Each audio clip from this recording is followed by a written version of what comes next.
Martin Luther King championed the civil rights movement. This is the Right to Be Civil movement. Y'all want to know who you voted for? So they can let you in or show you the door. She votes left and he votes right. It's a hell of a recipe for a holiday fight.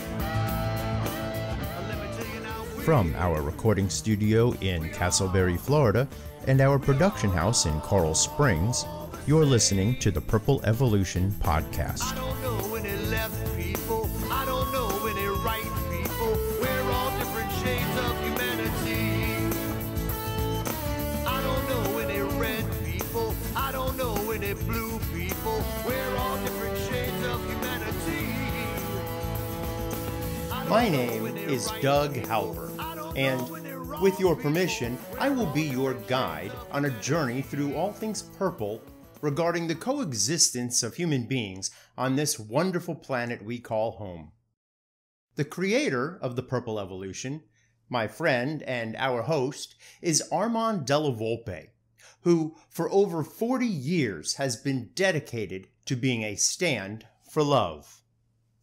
Along with his bride Angelina, Armand has stood true to this commitment through the mediums of public speaking, performing songwriter, TV and radio appearances, magazine and book publishing, personal counseling, and now the world of podcasting.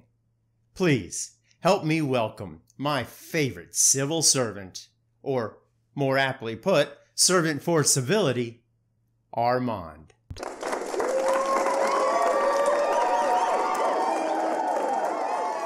Welcome to another episode of the Purple Evolution Podcast.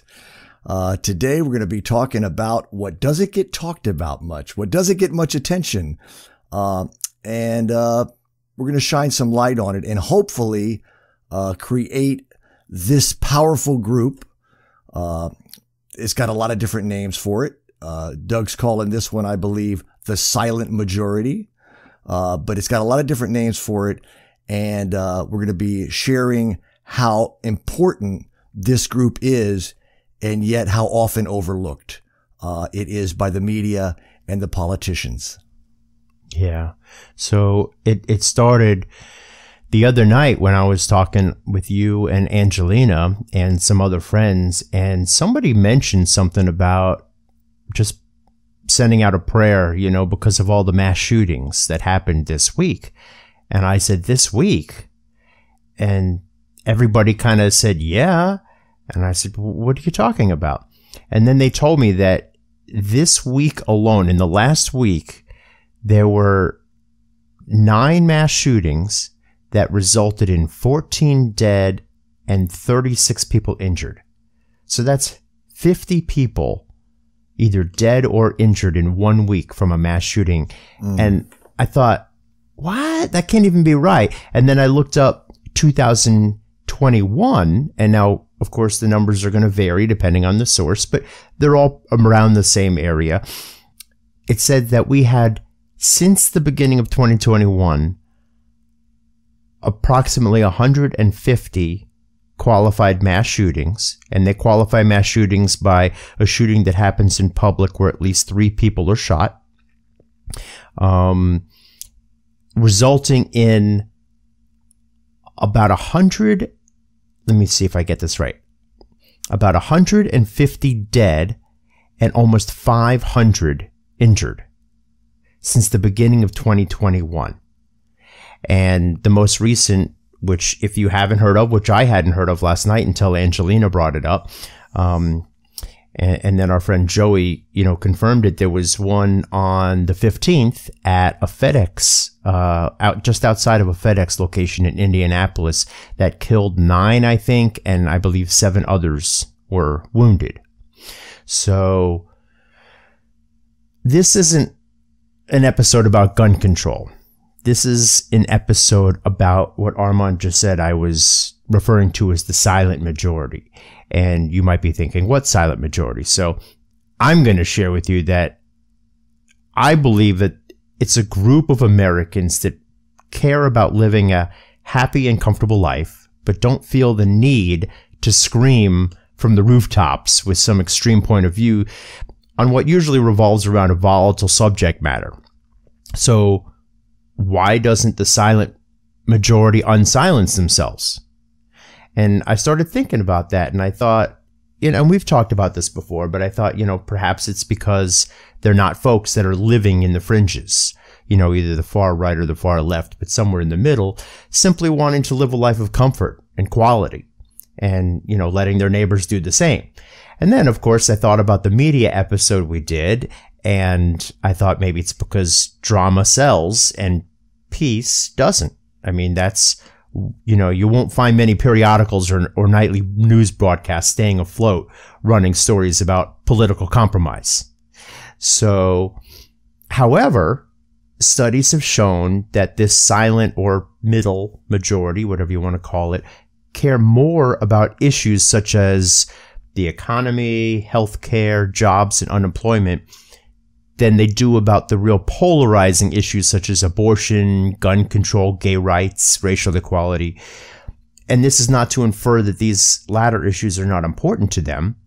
It's simply a sign that most Americans are happy to live lives with relative compromise, a term that we highlighted in our last episode. Compromise, we believe, that stems from an acceptance that in order to thrive, America needs all sorts of people with all sorts of beliefs, and that being committed to the fringes only exacerbates the problems we're already facing.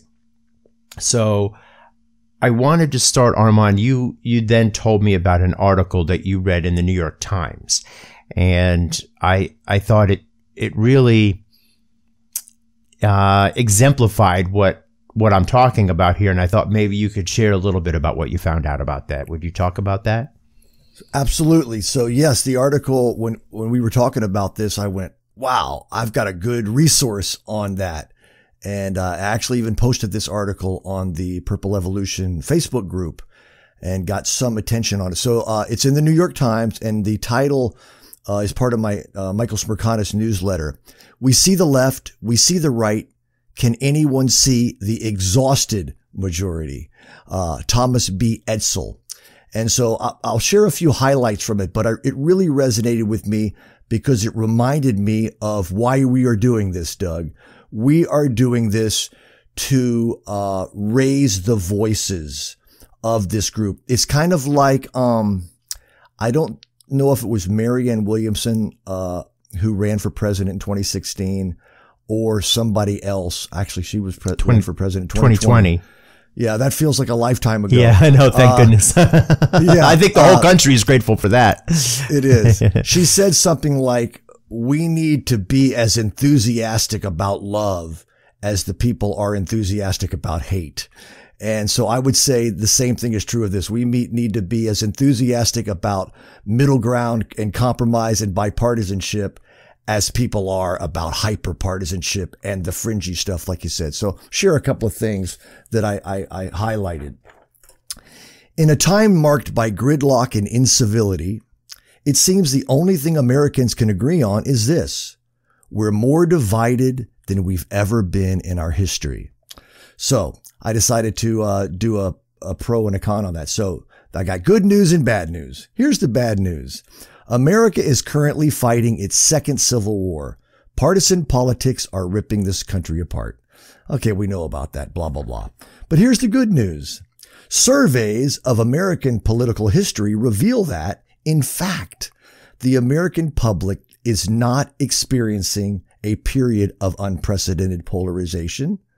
It only appears that way, which is what you brought to attention, because of media polarization and exposure of fringe partisanship. Exactly what you said. So it's the illusion that we're worse off than we are because that illusion sells better. The same way, and this is super simplified, but the same way is you never hear a newscast that says, the neighborhood of Hollowbrook in Castleberry, Florida had 1,400 homes last night that were not broken into. Yeah. Right. And we caught 23 instances where a neighbor brought over some cookies to their friends on the block. Right. Yeah. Exactly. So, what's creating the problem is the red meat to the electorate. Even moderates get excited when the other side gets demonized for hypocrisy or whatever. So if that's anything that can be that kind of a red meat, is not the 1,400 homes that didn't get broken into. Mm-hmm. So here's another thing that I picked out of the article. A study found that polarization is driven in large part by the left flank of the Democratic Party and the right flank of the Republican Party, which together only make up a third of the electorate. So again, we're 66% not in this group. So that's positive. And then I read a really wonderful quote here by this guy. Conservatism and liberalism are both natural polarities, much like male and female, positive and negative. The Democratic Party and Republican Party are completely human-made and are often unnatural and cancerous to the political system. And that was written by a guy named Goofball Guru of sorts. Anyway, so that's his thing. Let's see what else we got here. Oh, so here's another thing that I just learned literally this morning at 7:30 a.m. when I was preparing for the 9 a.m. recording of this that didn't happen because my producer overslept. Anyway, we might edit that out. Man, you gotta snap him into shape, man. So, but this is perfect. Now, one of the things that I have been confused about is I thought you had a liberal ideology and you had a conservative ideology and then you had a centrist ideology.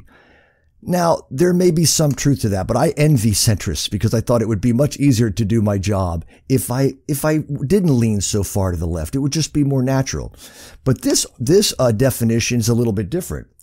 It said, a centrist may be a person who holds moderate political views, but they also may be someone who believes that compromise is necessary in politics, as in other parts of life, and want to see the country come together and solve its problems. So it wouldn't necessarily have an ideology. It would say, here's what this group says. Here's what this group says. How can we bring them together? So one of the challenges for me as a person who leans left is that I support Medicare for all. However, that's my political position. I want compromise and unity more than I want my personal ideology to get forward to. So that was my next question. Can you be a liberal or a conservative, but still care more about us coming together and compromising a little bit to get the job done? Not only can you believe, but I believe 66 to 75% of us are that way. Okay. Idealistically. Given that new definition, yeah, that would be it. And that is enough to regain a consensus of what is the soul of America, which is what is in the hearts of this silent majority right there. So I'm actually very excited. I now can claim to be a centrist now that it doesn't mean I'm purple as far as blue versus red purple. I'm purple in the idea of bringing the groups together. So right. Yes, okay. I'm a blue centrist. All right. Nice. I like the new definition. So before we go any further, I forgot to mention this, but I want to do it now. We actually have a poll out there that we would like you, our viewers and listeners, to take. It's only a 5-question poll. And if you are part of our Facebook group, then all you have to do is go onto our Facebook group and you'll see it right there in the top. And you can start it there. If you are not part of the Facebook group, we invite you to become part of the Facebook group. In order to get to that group, it would be, facebook.com. Well, there's 2 ways to get to it. One way is facebook.com/groups/The Purple Evolution. Another way is to go to our website, thepurpleevolution.org, and scroll all the way down to the bottom where you see the Facebook icon and just click on it. That'll bring you to our group. And however, you don't have to be a part of the group, even though we would love you to be. You don't have to be a part of the group to take the poll. Simply go to thepurpleevolution.org And on the homepage, just scroll down a little bit and you'll see the poll right there and click on it. It's only a 5-question poll, but it's really to find out where we really are as far as that 66%, in the middle. Is that really an accurate figure? And I know that we've read some articles that confirm that, but I'd like to see what our audience is. So, either go to our webpage and take the poll there, or go to our Facebook group and take the poll, but we'd like to see. So actually, it'd be kind of fun if you took it now before we even talk about these subjects. So if you are sitting in front of a computer or you're on your phone and you're willing to, just hit pause right now, go take the poll. It'll take you 2 minutes, and then come back and listen to our conversation about it. So go for it. Okay, so continue, Armand. Well, that's kind of where I'm at. That the whole idea that this group from the left to the right that doesn't fill in the fringes is actually a pretty solid, awesome group. Oftentimes politicians that talk that way are considered boring. And that's not, I don't agree that they're boring. I just believe that they're not inflammatory assholes, or whatever, maybe, okay, we're not going to use curse words here and call people names, but not boring. When I think of Andy Griffith, I do not think boring. I just think good and decent. And so, I don't think you have to be, super loud and super inflammatory and super, what's the big word? Brain, come in, kick in. Hyperbolic. Hyperbolic sells. It really does. And so, is that hyperbolicism? It might be. I'll have to look that up. I remember there was some hyperbolics and sines and cosines in calculus. But anyway, I'm excited. I'm excited that all this information is coming out that says that most of us are really basically on the same page, which I know we believed that. And part of it, I think, was wishful thinking or hoping that I was right, because I would just make up a study. Oh yeah, we're a lot more, together than we are apart. But then when I see actual studies out there that confirm it, it makes me a lot more hopeful and more motivated to keep on the path. I like it. Well, can I give you some examples or some topics? And I'd like to hear what you think about the different groups. That's real fun. And is it multiple choice? Because I love multiple choice. No, it's not. It's essay. It's the worst kind. Oh, no. Okay. Yeah, you have to come up with your answer and actually write it out. No, you can talk it out. But so here's the first one, gun control. So I'd like you to tell us what you think the fringes believe about gun control, both the left and the right fringes. Can you share with us that? Okay, so from my studies, the right fringes, and that particular fringe of the right may be half of the right. It may be as much as 25% of the electorate believes that limiting guns is dangerous. It goes against the Second Amendment, and every step you make in that direction, the ultimate goal is to take all the guns away. So that would be that group. And it would be a little larger than I would say that most of the fringe right would be in, where the other might be 12 to 15. This might be as much as 25% of the whole 100%, which would be, let's say, half of the right. Okay, I hope that wasn't too complicated. It's getting there. As far as the left, I'm sure there is a group of people on the left. I don't know them personally, and I have not heard them talk about this, that would really like nobody to have access to a gun. So they would never have to hear about a gun shooting that was received by a legal means, because you know that we're talking about legal guns. Guns will still be happening. So there would be that. I personally have no need for a gun. And if in my ideal world, if I could have what I thought would be best for everyone and everybody agreed with me, I would say, we only have guns for hunting, and that the police and the military have guns for shooting people, but nobody else does. However, my purpleness knows that we've got two different views. And so, I would say that most of us, and I've read a lot of studies about it, 75 to 80% of Americans believe that we should have the legal right to have guns, and we should have some form of sensible gun control / regulation, to make it as safe as possible for the citizens to have these guns. Okay. Let me simplify everything a little bit. Thank you. Okay? Thank you. I went crazy. Yeah. That's okay.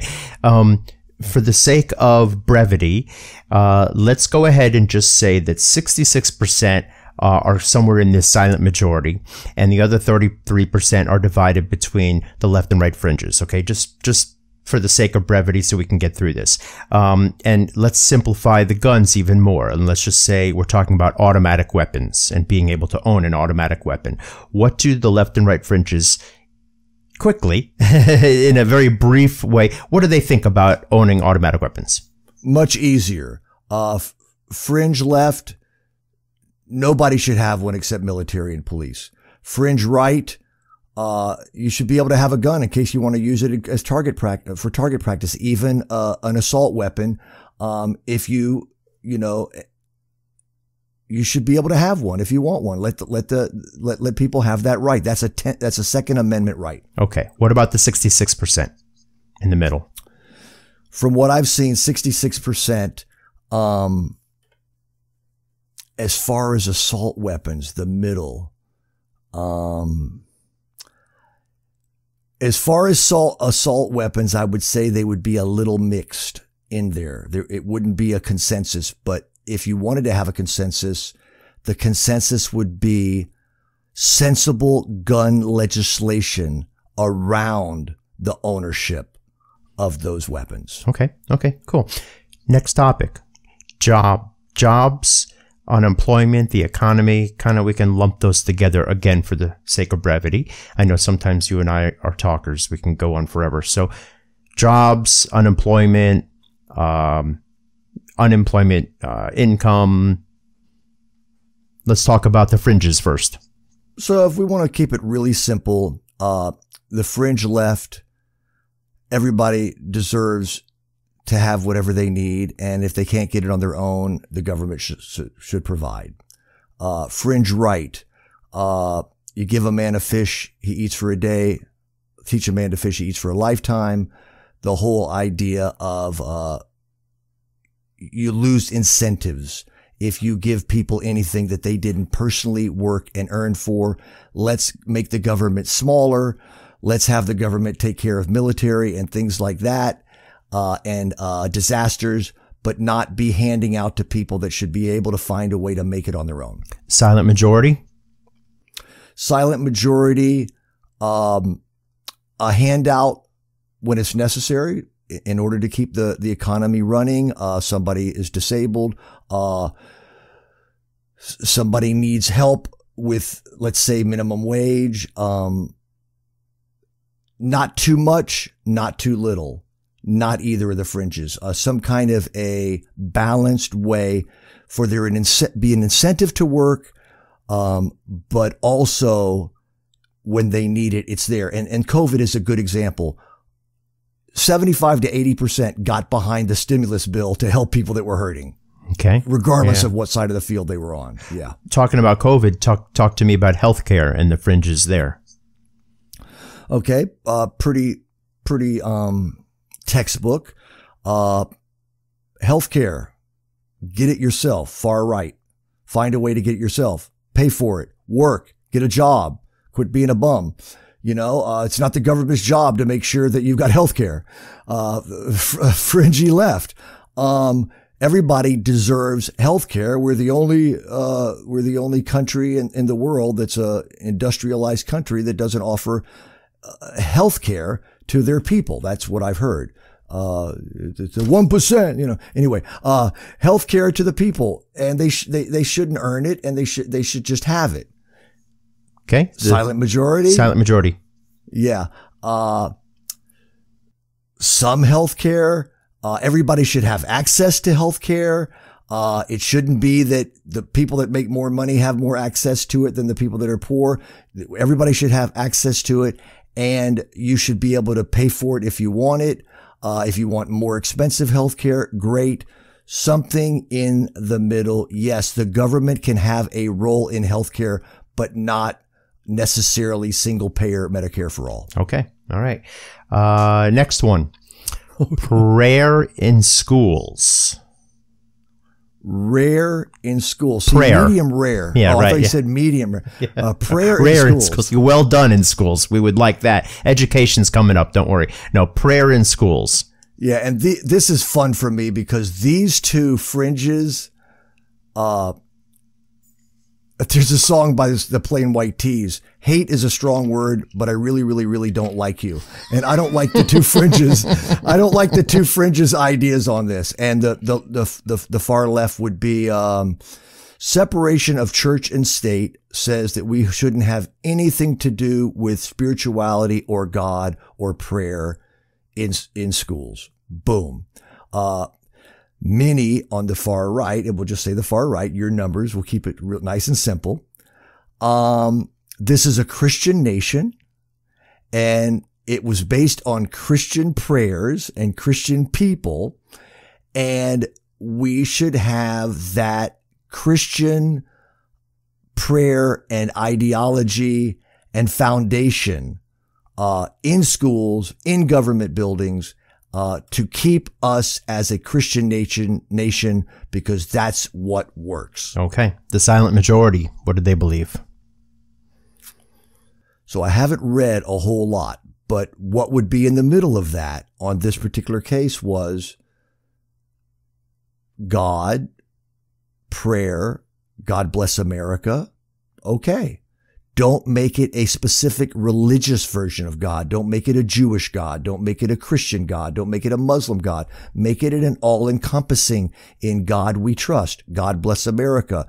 Yes, some kind of prayer for our country in schools, even in government buildings, but make it non-religious. Make it more broad, interfaith, inclusive, which to me, that's what America really stands for, inclusive. Bring us your tired and your poor. We're here. Bring us your Muslims and Jews and atheists. Okay. You know? So atheists. Yeah. I mean, so you have to have the option not to pray or not to say in God we trust or God bless America. You can say, I appreciate America, but you know, do you have to, yeah. Okay. Thank you for that. Thank you for saying that, because yes, we could have prayer in school and you have a right to bow out if it's against your religion or non-religion. Mm-hmm. Yeah. And I mean, you could even include, is the Pledge of Allegiance a prayer because it mentions God? Yeah, that's tricky. I'll tell you something. Since America is my home, I'm really okay with people pledging allegiance to my home. Maybe I'm a fringy guy on that, but I'm really okay with that. You want to live here? Bite your tongue and pledge your allegiance to our flag. in one nation under God. You have to say that, you know, or maybe you just mouth the words if you don't believe in that, you know, but okay. All right. Well, that's good to acknowledge that maybe you are a fringe member in that category. And I think that's really what we're getting at, is trying to, we're asking you, our viewers and listeners, who are you? Are you really the fringe person that you think you are? Or maybe are you more in the silent majority that most of us really are? And I think it's probably even more than 66%. But again, for the sake of simplicity, we're saying that it's a pretty big group. So maybe we're not all fringes, but there are some cases like this where you might find that, hey, I am a fringer.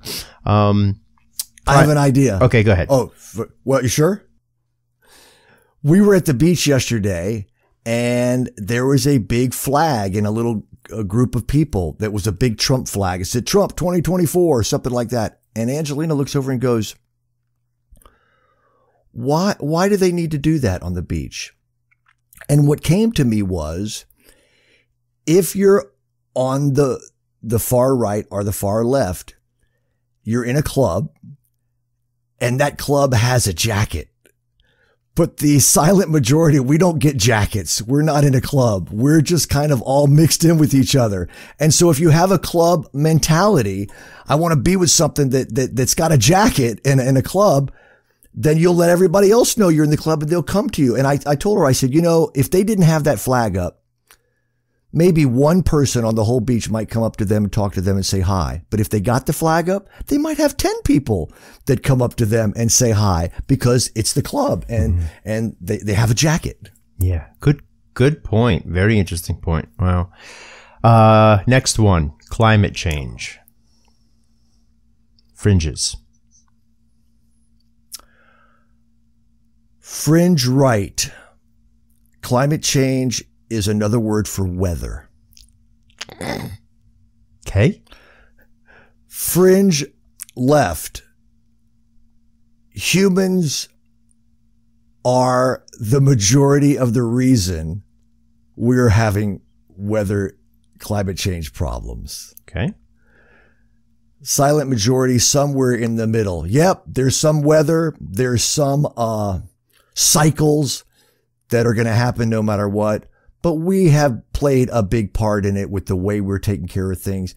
We need some government involvement. They're not going to be able to fix everything because there's a proof with science that there's some climate cycles that happen with or without our help. But yeah, somewhere in the middle, we're happy. The silent majority, we're happy for there to be some regulation to help with this. But not take it 100% where the government is going to fix the weather. Okay. Changing topics again, immigration. Fringes. Again, it's hard for me to figure out exactly where the left fringe on this, but I will imagine there's a left fringe. Open borders. We're the country of freedom. Let everybody comes in that they want. It means more Democratic votes. I don't know. I've never met anybody that says that, but I hear from the right, there's a lot of them. Okay. On the far right, we've got our quota. We've got Americans that are without work and without job. Why make it easy for immigrants to come in, get the benefits of being here, get our programs? Let's just stop it. Let's just not have them coming in unless they are of merit and make it really, really tough and build a wall, Okay. Couple more here. College education. College education. So you're talking about government paid for college education? Exactly. Okay. Don't have a lot of experience with this, so I'm just going to use my imagination. Far right. Pay for it. It's not our job to give you an education. Figure out a way to pay for it on your own. Far left. 13 years of college education free for everyone. How are we going to get good doctors if the good people are poor and can't afford to go to medical school? And most of us in the middle, I would say some government assistance for education, obviously through high school.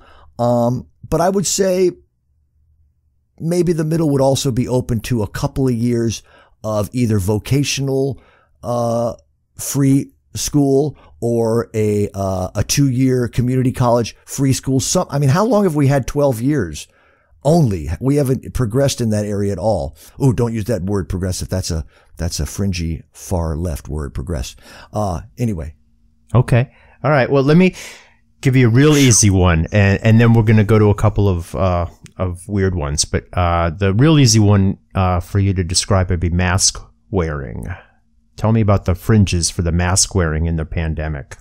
Which, by the way, somebody texted me the other day about why I wasn't at such and such. And I said, well, I'm just waiting, once the pandemic is over and, I got my vaccination and all that. And they responded with 2 words, what pandemic? And so, we definitely have fringes regarding the pandemic. So specifically mask wearing in the pandemic. Tell me about the fringes.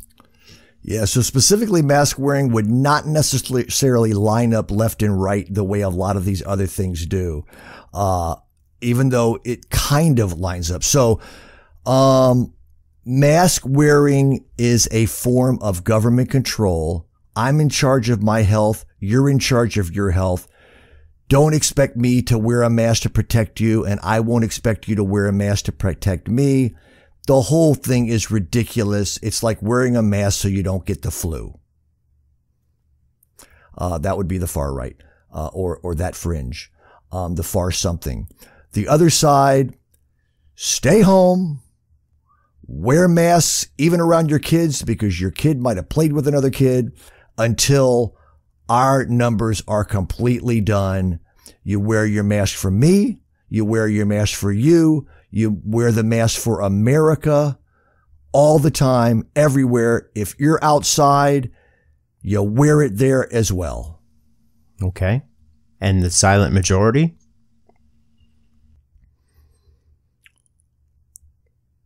Wear your mask if you're going to be around people that you don't know, or they may or may not have had a vaccination, but don't necessarily wear it all the time right now. Don't wear it necessarily outside, at the beach.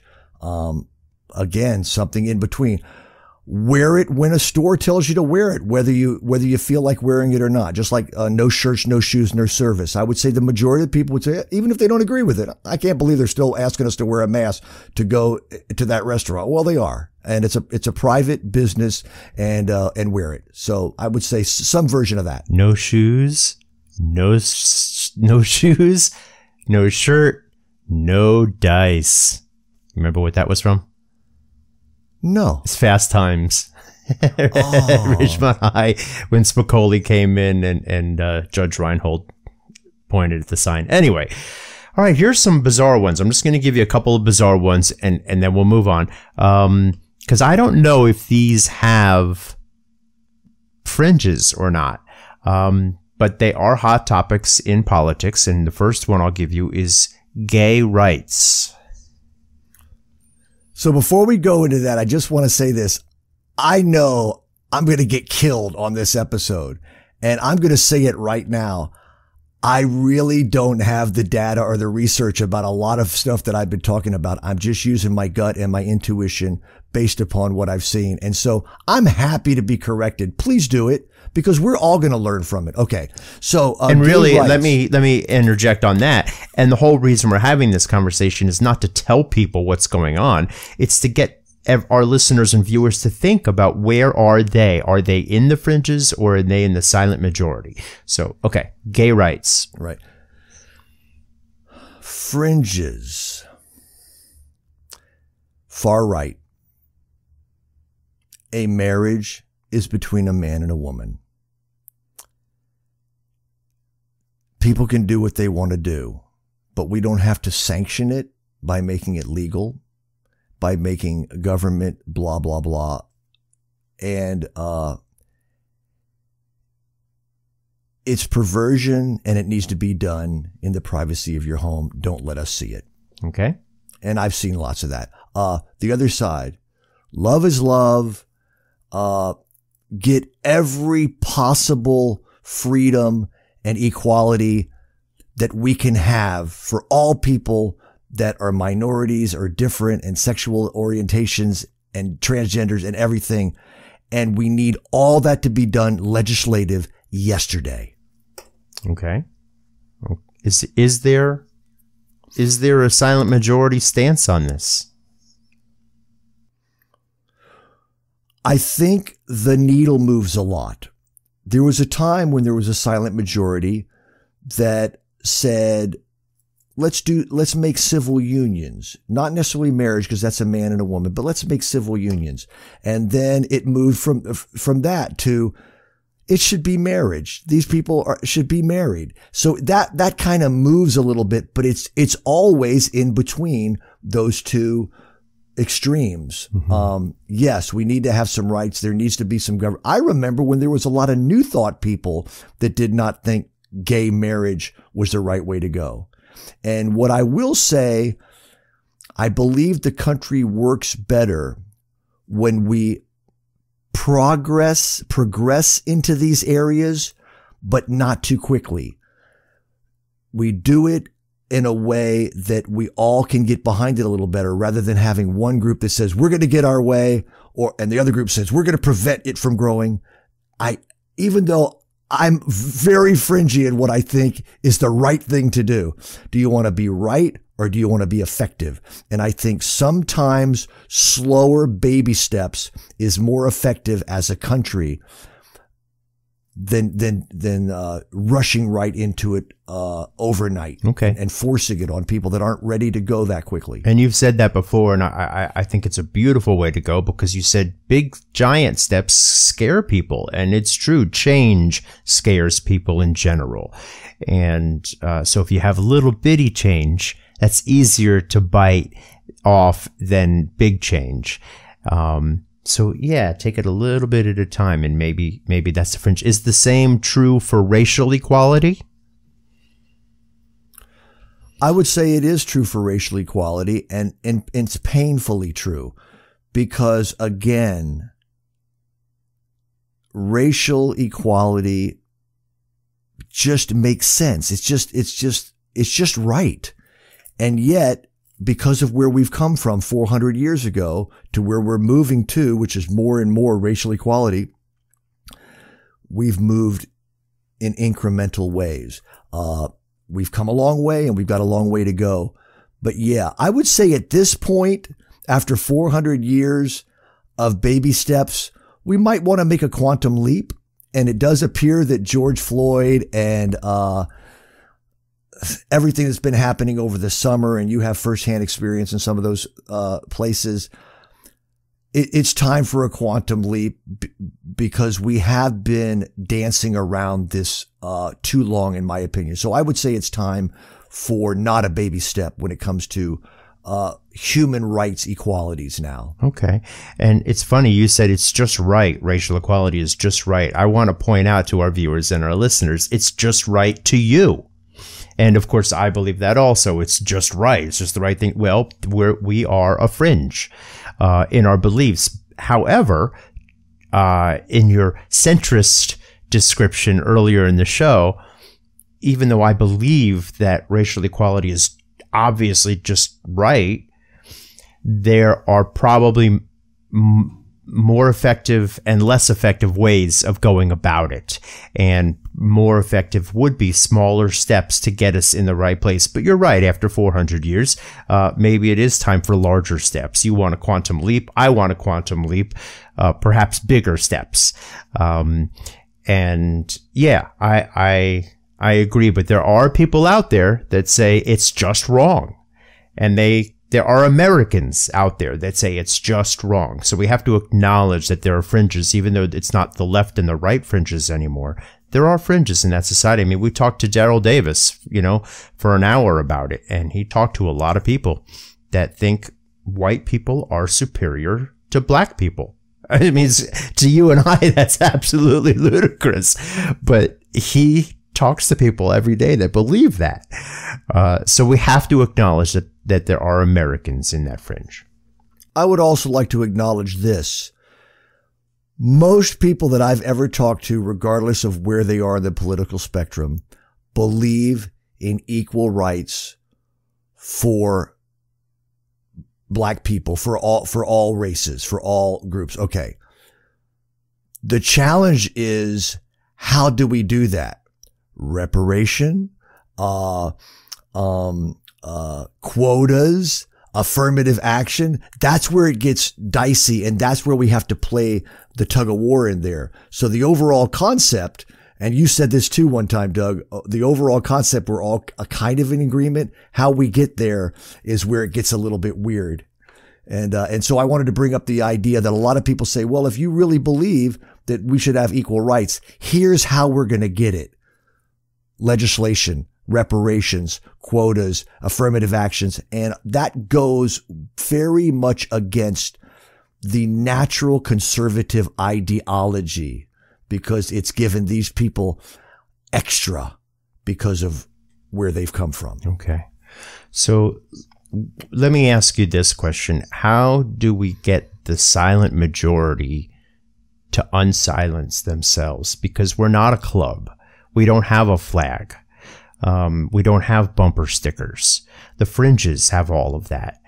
And you and I believe, and obviously there are others as well, in much more educated positions on these topics, like the article that you read, that believe that those are minorities. So how do we get this silent majority to unsilence themselves? There's a lot of ways, and there's a lot happening around it, which is great. I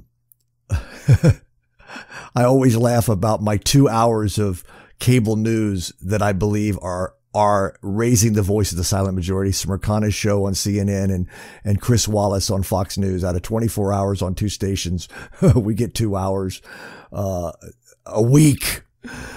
So that's doing it. The Purple Evolution podcast, thanks to you, is promoting this idea. Braver Angels, Make America Dinner Again, Unite America. This article that came out. A lot of it has to do with this group taking a bigger role. The whole idea of you don't talk about politics. Let me tell you something. The fringy people never bought that. They never bought we don't talk about politics. We talk about politics, and if you don't like it, you can take a hike. Mm-hmm. So we made a rule that we're the only ones following. So we've got to talk about politics. I had a wonderful conversation with a man today that drove me around to pick up a tree in his truck. And we were talking about politics, and it was nice, and we were different, but we talked, and we're both in that, silent majority. Okay. He's more on the right side of the silent majority. I'm more on the left side of the silent majority, but we're both in it. And yeah, I think we've got to be more active because what's happening, it's all in alignment with what we've been talking about, Doug. What's happening is, we're going to a knife fight with a pillow. And the ones holding the knives are winning all the time. And we have to get, a sword of truth and justice, a sword of compromise, a sword of bipartisanship. That's got to be a sword. It can't be an ink pen while the 2 fringes are carrying swords. And maybe we need to get a flag. Well, I mean, the Purple Evolution logo, I don't know if you have it available, but that's one of our symbols. It's got a yin yang of the United States with red on one side and blue on the other and a dot in each. Yeah. Hello. So, and we have a merch page. You can get jackets. You can get jackets. You can get flags. You can get bedspreads, a shower curtain if you want. You can get a coffee cup. You can get a coffee cup. There it is. That's our flag. You can even You can get a mask. You know, let me tell you something. I just got really excited. I wear my Purple Evolution shirt all over the place and people ask me about it. And I would say 70% or more think it's really cool. Nice. And they wouldn't think it's cool if they were not part of the silent majority. Sure. So absolutely. That's awesome. Absolutely. I want to get a flag from our merch page. I want to get a nice flag. And the next time I go to the beach, I'm going to fly that bitch. Why not? I love it. I love it. Well, thank you for this conversation, Armand. I really am just trying to have our viewers and listeners think about where they stand and how the majority of us can really make a difference. And maybe there's something else we can do. Maybe we do get our flag. Maybe we do trade in our pillow for a sword. So yeah, I'd like to do some mail and our award. Which one do you want to do first this week? Let's do some mail. I got a couple of mails because I like them. And these both ended up on the Purple Evolution Facebook group. Dana Agnolini wrote, "The solution to our problem is not getting rid of them. They are Americans and they are here to stay. The solution to our problem is in our hands, ordinary Americans," which is exactly what we're saying. We got to quit being so quiet. And here's another one. I loved that one. I saw that when it was posted. So thank you, Dana. Yeah, that guy is naturally so centrist. You know, I have to do a podcast to learn how to be more like him. So here's another one. "I've been holding on to the belief that most Americans and most people in general around the world are good people, want to be kind, and are moderate in thinking and action. If we could find ways to empower this majority of people into real and effective movement." I love that word, effective. Is it effective? "Into a real and effective movement to work together on our common needs and desires, we could change the world as we know it." And as Angelina says, Angelina has a solution to all these problems, Doug. Okay. She said, every time we have a problem, like right now it's mass shootings. That's her buzz, mass shooting. Okay. 10 people on the left, 10 people on the right, congressional people. We'll let everybody pick the best ones, 10 on the left, 10 on the right. They go in a room. We'll feed them. They can have bathroom breaks. They don't leave until something gets solved. Some bipartisan solution to this problem. They don't leave. They have to work it out together. Kind of like a jury sometimes happen. If they don't come together, they have to keep going back. But so you can't get a hung jury. You're not allowed to get the hung jury. You have to figure something out. You cannot see your family until you guys figure out a way to do this, which means eventually your partisan bullshit will give way to frustration. Okay. You will have to find a way to work. Can I recommend 5 and 5? Because 20 people agreeing on anything. Do you remember the times when we used to have Blockbuster Video and you had 3 people go to the store to rent a movie and it would take you about 2.5 hours to decide what to rent? Well, okay. So just so you know, when she said the 10 people and 10 people from each side, right, which is 20 people, they would only need like 66% of them to agree before they would make that legislation. Okay, interesting. They would have to agree as a group on some kind of bipartisanship. All right. Well, I appreciate Angelina, that. So that being said, do you have an award winner this week? You won! You did it! You did it! I knew you would. I just knew you would. Yes, my award winner goes to Morris Fiorina, which is the person that kind of inspired that New York Times article that was written by him. That's a political scientist at Stanford, has a book that came out in 2017 called Unstable Majorities. Also has a series of essays. That it is the structure of the two-party system that prevents the center. It's built into the structure. So we're fighting against something here. The moderate majority of American voters from asserting their dominion over national politics. Now, just because it's in the structure to prevent the center from winning doesn't mean the center can't win. How many movies have been about underdogs that ended up winning, blah, blah, blah. But it is set up in the two-party system to make it hard for that group we've been talking about to succeed, but we can do it. Okay. So tell me a little bit about why you gave him the award for this episode. I gave him the award because he's talking about this stuff. He's presenting the idea of us rising above this problem. And he's telling us that the deck is stacked against us, which his work and his political science work and his essays led to that wonderful article in the New York Times. Okay. And so I kind of feel like he's the wind beneath the wings of what we are talking about right now. I love it. I love it. All right. We need to get him on the Purple Evolution podcast. Yeah, I think so. Because his book's 3 years old. He might need some extra help. I love it. Awesome. How about Angelina? She got a quote for us today? Yes. Angelina, would you like to come do the quote queen work? Here she comes. I hear her.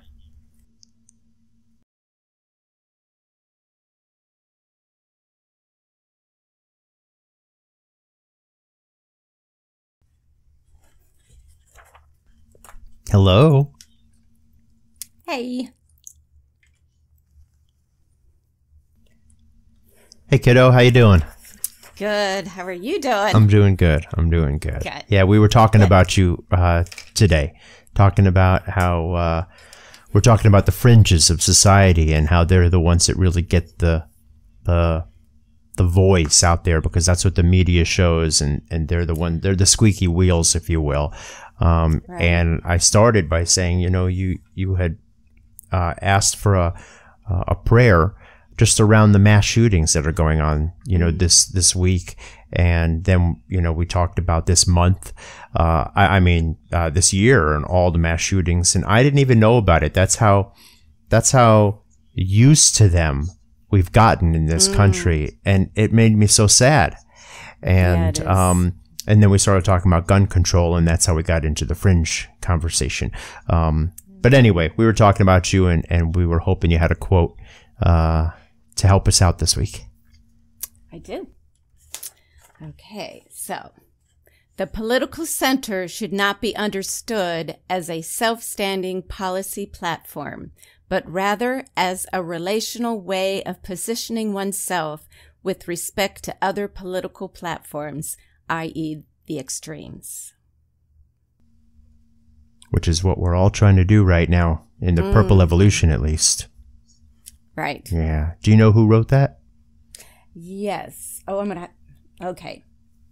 Some Italian dude, looks like. His name is Carlo Invernizzi Accenti, a political scientist. Well done. Well done. Well, awesome. That's how I would pronounce it. I probably kind of messed that up, so I'm sorry, Carlo, if I mispronounced her name. I wonder if he's listening. If you're listening, let us know. Please forgive me. Yeah. All right. Well, thank you, Angelina. Yeah. All right. Thank you. All right. You and Armand do such great work, so appreciate it. Honored to be a part of this. So appreciate it. Thanks. All right. Have a good one. You too. Bye. Here you go, love. Thank you.